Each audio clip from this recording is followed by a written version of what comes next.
Hello, everyone. I'm sure we're fine. We're all doing well. It's been a while. Uh, we are here today on Intentional Woman's page, and I promise today will be interesting. And I'm sure we've been keeping fit and we've been staying fit, staying safe. I know God will preserve us, and this time too shall pass. Amen. Today, I'm not here alone. I have a special guest of honor, the king in the palace. He was there sometimes back, and we enjoyed him. So it's a privilege to invite um, Oba, Honorable King, Mr. Nara.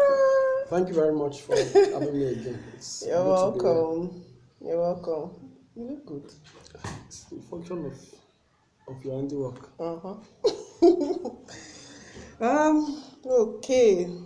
Today, I don't wish we spend much time, and I hope we won't anyway. But I want us to talk on the woman. Okay. What came to mind when I say talking on the woman?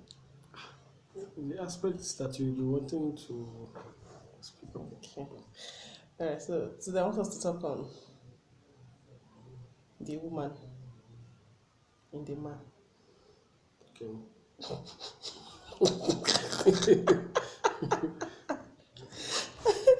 Anyways, okay. I want to ask you some questions, and please, I would want it to be as blunt as possible. Um, the first question Alright. is,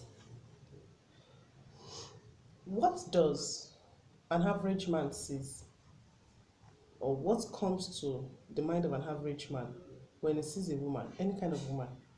Like, what's the first thing? What are those things in 3, 4, 5 seconds or so? What goes through the mind of an average man when he sees a woman? Well, I think, and I want to just talk from a perspective of personal experiences and interactions with men, that generally, by general expression, by the way God has made man and by positioning of their reproductive organ, men are moved by catchy sights. What do you Very mean? generally. What do you mean? Okay, if a woman, I'm talking about a spiritual man, or even a man that is a child of God or a sinner, whatever, or a man that is intelligent or not intelligent, whatever. Generally, there was a particular quote I had from a man of God, well-known man of God, and he said it, and I was like, it was this man what he's saying. He said, every woman that is not wearing clothes is beautiful. I was like, what? What's that? What he was trying to say was this: if a woman expresses herself to a man in a way that appears naked, naturally, whether the man is has just finished praying or whatever, at the neutral site is moved. His attention is caught. And it's a principle that Satan tries to use in the dressing of women generally, to allow them to specifically put more pressure or more attention on certain areas of their body that naturally will move a man. So it now takes extra work, discipline, moral, and other aspects that the man has worked on to That now the man has worked on. yes, Okay. to now decide how you respond. Now, I want to bring us to the scriptures. David was on his house, on the top of his house, just doing something, whether praying or playing or whatever it is, and he saw a woman that was bathing.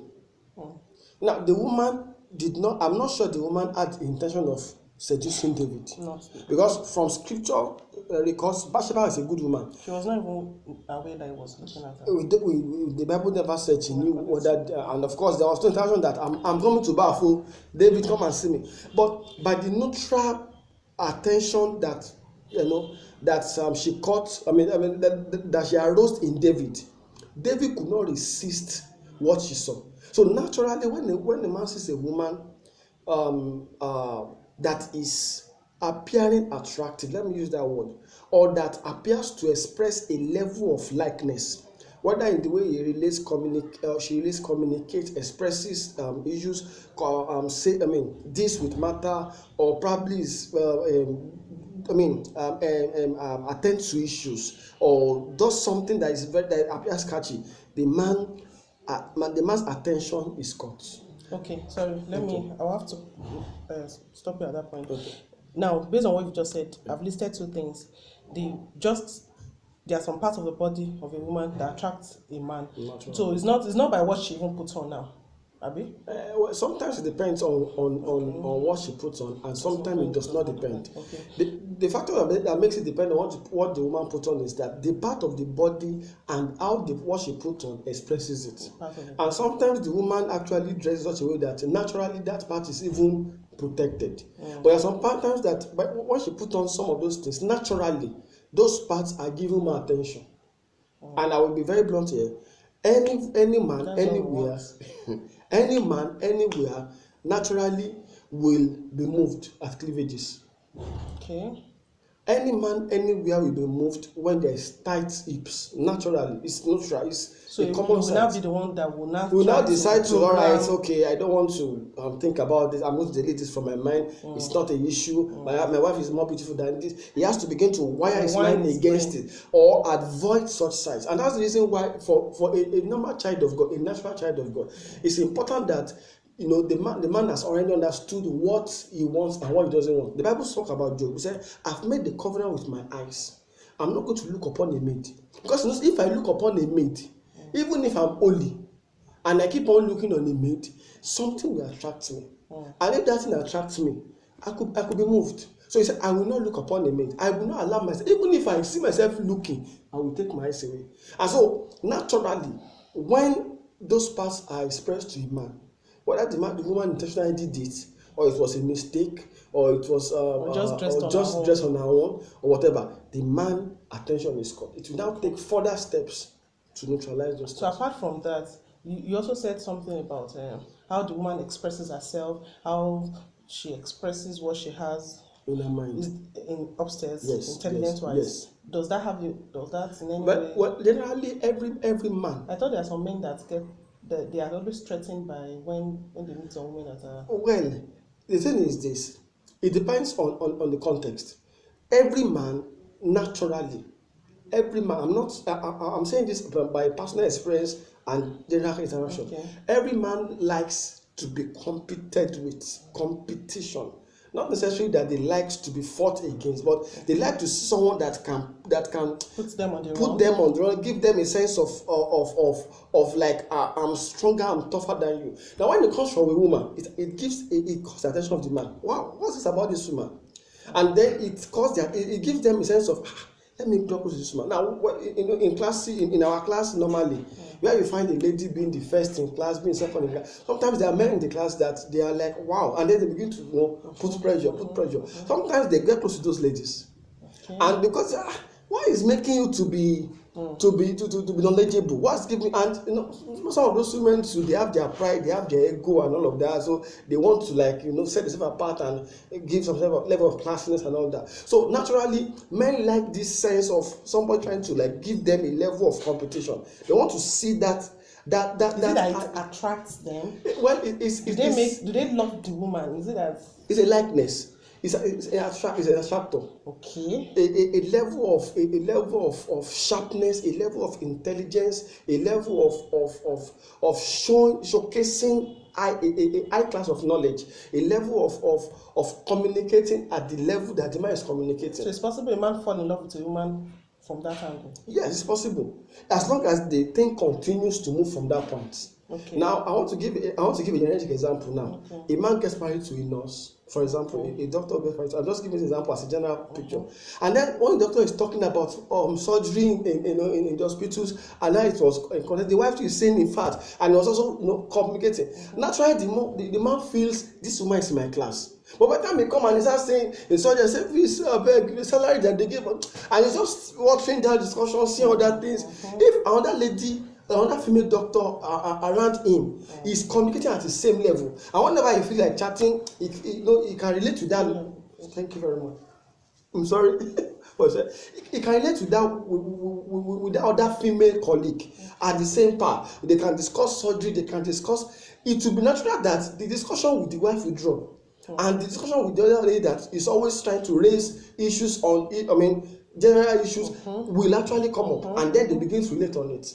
And then at that platform, likeness can be developed with that other female doctor colleague, before the wife knows it, because that one is coming to pull something out of him. It's coming to challenge something out of him. It's challenging his knowledge, and it's pushing him to even want to read more. And that actually could cause an issue. And it could be a nurse that probably, whenever the doctor is talking, challenging your teacher, and there's always this, fertile of knowledge, or it may not even be there, it may just be, or maybe when a man is talking and the woman has something to say, something productive. As a matter of fact, the thing is this: when there's a discussion between the man and the woman, one of the key issues that keep a man continuing to discuss with a woman is substance of the discussion. What are we raising? Is it if it's catching the interest of the man or catching the interest of the woman, the discussion will be sustained. It's about interest. And if the man is not someone that is trying to commending him, pushing him, giving him some reasons to think, he wants to go back and say, let me go back and speak to this woman again. So it's a force of challenge that comes, that probably brings the man close to the woman. Apart from the physical appearance, apart from the physical, apart from the intelligence, is there any other thing that? Or those are the two. Well, some people call this chemistry, but of course those are fleshy. When we talk about it's just a sensual feeling to communicate with each other. Now that comes from a level of communication. It doesn't happen at the instance. So it takes place after maybe consistency of communication on one line or the other that drives or interests the man to want to take it further to the level of when physical contact begins to. So okay, thank you. Now, how does there are some men that fine, they just start issues like that, and before you know it, they just find themselves that they've gone so far with the woman, and probably they just find that, and coming out of it, because they already, a part of them has been, there's a way you get affected, get connected with someone that leaving that person take a lot of struggle. Now for such men, how does a man want a woman to address issues that has to do with women day with another? Like, for example, now me, how would you want me to handle such situation? Yes, now don't come from my own angle, you come from a brother. How will you want me? I notice a woman in your life that is always coming around you, always doing this, doing that, and I notice it oftentimes in talking and the likes. How would you want me, or how would you have expected that I should have handled it? Well, the first thing about this matter is that it's an abnormal situation. Okay. It's not accurate. And at such point, the man may not even be in his normal senses. Yes. So, when somebody is sick, you are sick, the first thing is to give what? Medication. Take to the hospital or give medication. You don't beat a sick person. Now, if for example, now, you find somebody that's probably don't beat a sick person. You find someone that's already like fainting on the floor, and you call his name, you tap him, and nothing is changing.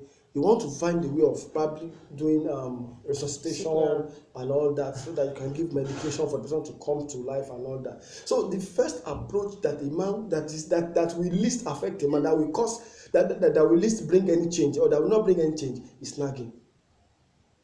The woman nagging. I don't know why this. No, it will only make the man to die more. It will push the man further. Another approach that may not make sense is monitoring. over monitoring, checking phone, checking this, checking that. Like the woman shouldn't monitoring, try that. no, policing. Now you see, if a man is able to dribble a woman, and the man succeeds, the woman will be foolishly assuming that she has caught the man. Can you explain that? When the man knows that, okay, he's going to check my phone, and then he tries to remove all the things that will make the man to get anything, he's going to check this, and he does all that, and he comes home, gets fish for the woman, takes the woman out, buy whatever, and he's laughing at home, at home, and the woman keeps feeling that he's talking to somebody, but the way he's even doing is even confusing the woman. Automatically, the woman becomes a slave to herself because she can't do anything about it. Now, and that means that when you are trying to police your man about, and the man discovers it, he can dribble his way through. So the first thing is nagging can never solve it. So what is now the way to deal with it is very straightforward. Okay.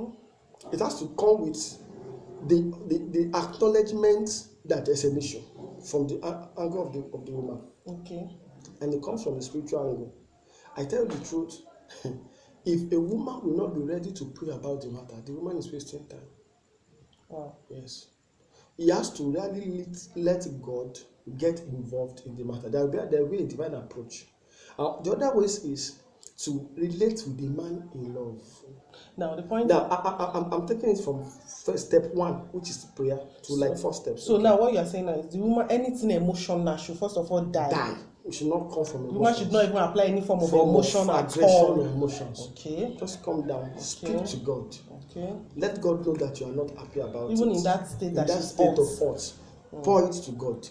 Then the second thing is to first of all acknowledge that there's an issue, and then show the man extreme submission. Now, are you saying this is what men at least would have expected of a woman? A man is sick.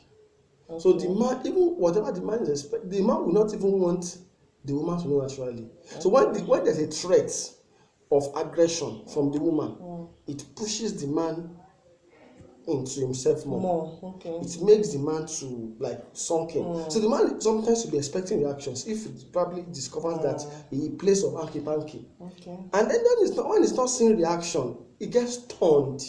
Like, because naturally a man will naturally expect a woman to react when there are some things that are wrong, if it is detected. And then the woman is now acting the opposite. It can actually destabilize the man. Now, a woman has prayed, she has agreed there's an issue, and then it's now showing the man extreme submission in love. It's a real dimension of bringing the man to his knees. You are trying to give the man submission, everything that probably will make the man to be dazed. And then the third thing is why the woman is brought down to, because when you are giving the man what he wants, at the level he wants it will be difficult for you to raise a talk with the man, and the man will ignore it. So you shouldn't even talk about it at all. No, that will be the last stage. Okay. Another thing again that you can do before that last stage is find out what the man seems to be looking for that is not seen in you, and probably has seen in that person. Yeah, seen that person. Find it out in the place of prayer before talking about it. Do your research. Is it that this man is wanting me to look in a particular way? Is it that this man, you see, all these things can be, a woman can find these things out, I know. Sure. Is it that this man, is seeming to, so try and find those things and give it to him. Apart from submission, give it to him. Then the last stage of the whole matter is to, reason with the man in all meekness and beautifully frank discussion, calmness. I observe these few things, but of course sometimes it's good that you even allow the lady. Don't just bump into raising it at any time. Don't be hasty too. I had a funny story, but sometimes these things are true. But I believe this is true. A woman was praying for the man after long years of frustrating relationships, and she was speaking in tongues. The tongues that she was speaking was a language that the man learned in school, and was complaining that, why are you doing this? Why are you pursuing that woman? Wow. Now already that man is paralyzed. The question is, how do you know I'm doing these things? That is a way God can. No, see, when the woman argues some things, the woman can win in her own eyes. But it is not true. She only won in her own eyes. In the real realm, that heart of that woman is still inside his heart. What can you do that you will remove the heart of the woman that is pursuing and throw it away? Yes, and put your own heart inside. You have to locate what is pursuing, and then project it to him in the way God will allow you. There are some things that, sacrifice that will have to be paid, but the woman was ready to do this. These are things that you get in there. And when the man discovered that you went through some of those things to get him back, the value that he will have for you is going to keep him with you forever. Wow. Well, I think we might have to come back for this. But at this point, we have to stop here. Yeah, we have to stop here. And thank you very much. I appreciate the privilege to be here. And I actually hope that we are all learning in this process. Yeah. God will take us deeper and deeper in love for each other. Yeah, thank you. Hope we will call you next time. I will love to be around again. It's my pleasure to be here. Oh, okay. Thank you. Thank you too. Thank you, everyone. Please don't forget to subscribe, to like, to share, and to comment. As you do so, God bless you. Bye.